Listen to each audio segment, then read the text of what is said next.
जय हिंद दोस्तों, स्वागत है आप सभी का आज की एक नई वीडियो में। दोस्तों आज की इस वीडियो में आप सभी के सामने प्री बोर्ड परीक्षा 2025-26 कक्षा 10 विषय विज्ञान का सबसे ज़्यादा इंपॉर्टेंट और वायरल पेपर लेकर के आ चुका हूं। यदि आप सभी के भी प्री बोर्ड एग्जाम हो रहे हैं या फिर होने वाले हैं तो आज की इस वीडियो को बहुत ही ध्यान से अंतिम तक देखिएगा, क्योंकि ये पेपर बहुत ज़्यादा वायरल है दोस्तों, और हो सकता है कि यही पेपर आपके कॉलेज में भी आ जाए। तो चलिए हम लोग बिना देरी को वीडियो की शुरुआत करते हैं और आज के इस पेपर के एक एक क्वेश्चन को हम लोग बहुत ही अच्छे से समझ लेते हैं। यहाँ पे देखिए समय 3 घंटे 15 मिनट का है। विषय की बात करें विज्ञान, पूर्णांक यहाँ पर 70 का निर्धारित है। दो निर्देश दिए हैं, पहला कि सभी प्रश्न करना अनिवार्य है, दूसरा कि यह प्रश्न पत्र 2 खंडों खंड आ तथा खंड बा में विभक्त है। चलिए अब यहाँ से खंड आ स्टार्ट होता है। अब हम एक एक क्वेश्चन को बहुत ही अच्छे से देखते हैं और समझते हैं। पहला क्वेश्चन है कि किसी वस्तु का अवतल दर्पण द्वारा बना प्रतिबिंब जो होता है आभासी है, सीधा है एवं वस्तु से बड़ा पाया जाता है। ठीक है, तो वस्तु की स्थिति कहाँ होनी चाहिए? तो भैया वस्तु की स्थिति जो है वो दर्पण के ध्रुव यानी P और मुख्य फोकस यानी F के बीच होना चाहिए, तभी दर्पण के पीछे प्रतिबिंब बनेगा, आभासी, सीधा और वस्तु से बड़ा बनेगा। तो ये वाला हमारा करेक्ट उत्तर हो जाएगा। अगला है कि किसी शब्दकोश में पाए गए छोटे अक्षरों को पढ़ते समय आप निम्न में से कौन सा लेंस पसंद करेंगे? तो इसका करेक्ट उत्तर होगा दोस्तों 5 सेंटीमीटर फोकस दूरी का एक उत्तल लेंस हम लोग पसंद करेंगे। अगला है किसी गोलीय दर्पण तथा किसी पतले गोलीय लेंस दोनों की फोकस दूरियां जो कि प्रत्येक 15 सेंटीमीटर हैं। ठीक है, तो अब ध्यान दीजिएगा माइनस का 15 सेंटीमीटर है। अब लेंस भी है और दर्पण भी है, दोनों का माइनस 15 सेंटीमीटर है, तो दर्पण तथा लेंस दोनों क्या होंगे? ठीक है दोस्तों, तो दोनों ही अवतल होंगे, याद रखिएगा, क्योंकि निगेटिव चिन्ह दर्शाता है। अगला क्वेश्चन है कि मानव नेत्र के जिस भाग पर किसी वस्तु का प्रतिबिंब बनता है वह क्या होता है? ठीक है, तो मानव नेत्र में दृष्टि पटल पर प्रतिबिंब बनता है, या इसी को हम लोग रेटिना भी बोलते हैं। ठीक है, ये हमारा करेक्ट उत्तर हो जाएगा। अगला है कि एक अश्व शक्ति बराबर होती है किसने के? ठीक है, तो ये 746 वाट के बराबर होती है, यानी ऑप्शन बी एकदम करेक्ट है। अगला है कि लघु परिपथ के समय यानी जब शॉर्ट सर्किट होता है तब परिपथ में विद्युत धारा का मान क्या होता है? तो शॉर्ट सर्किट के समय परिपथ में विद्युत धारा का मान बहुत ज़्यादा बढ़ जाता है दोस्तों। तो यहाँ पर देखें तो यहाँ पर जो ऑप्शन सी है बहुत अधिक बढ़ जाता है, ये हमारा करेक्ट उत्तर हो जाएगा दोस्तों। अगला है कि प्रतिरोध का मात्रक क्या होता है? ठीक है, तो प्रतिरोध का मात्रक ओम होता है, सभी लोग जानते हैं। अगला है एंटीमनी क्या है? तो एंटीमनी एक उपधातु है, याद रखिएगा, ये करेक्ट होगा।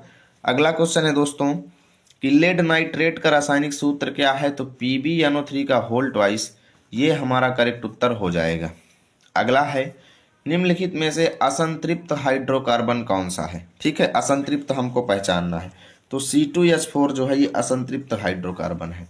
अगला है प्रोपेनल में क्रियात्मक समूह कौन सा है? तो एल्डिहाइड लगा हुआ है, तो हमारा करेक्ट उत्तर हो जाएगा CHO। ठीक है, ये उत्तर होगा।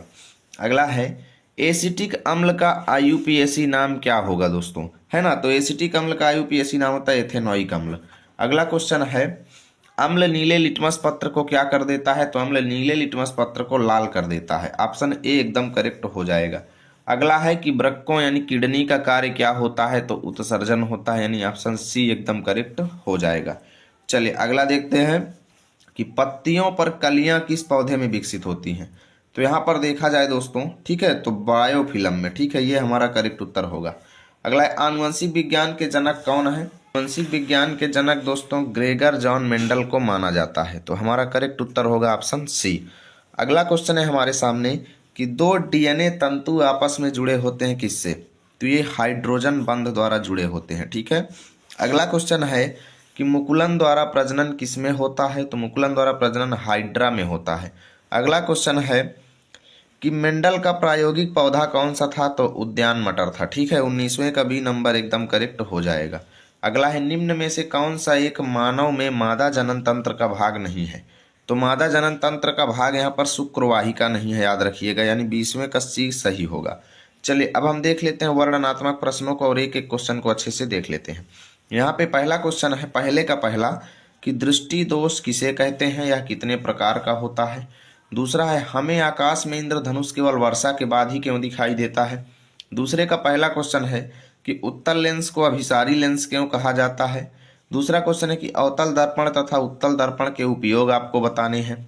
तीसरे का पहला क्वेश्चन है कि किसी 4 ओम प्रतिरोधक में प्रति सेकंड 100 जूल ऊष्मा उत्पन्न हो रही है दोस्तों।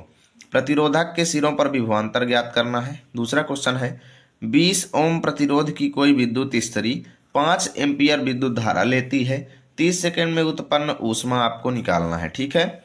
चौथे का पहला क्वेश्चन है कि दो चुंबकीय क्षेत्र रेखाएं एक दूसरे को प्रतिच्छेद क्यों नहीं करती हैं, आपको बताना है। दूसरा क्वेश्चन है कि चुंबकीय क्षेत्र रेखाओं के गुणों को लिखिए। तीसरा क्वेश्चन है कि किसी चुंबकीय क्षेत्र में स्थित विद्युत धारावाही चालक पर आरोपित बल कब अधिकतम होता है। चलिए उपभाग 2 देख लेते हैं।